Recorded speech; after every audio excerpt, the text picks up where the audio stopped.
ಸ್ವಲ್ಪ ಜಾಗ ಬಿಡು.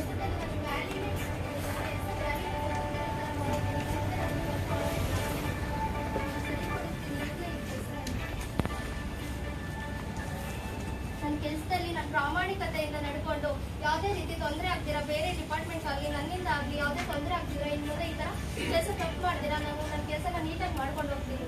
ಈ ವಿಷಯ ನಾನು ತಿಳಿಸ್ಕೊಟ್ಟಿದ್ದೀನಿ, ನಿಮಗೆ ತುಂಬ ಧನ್ಯವಾದಗಳು.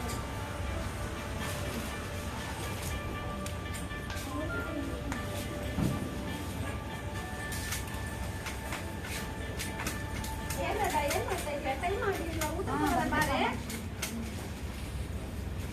ರಾಧಾ, ಏನ್ ಮಾಡ್ತಿದ್ದೀರಾ? ನಾನು ನಿನ್ನ ಆತ್ಮಸಾಕ್ಷಿ. ನೀನ್ ಮಾಡ್ತಿರೋ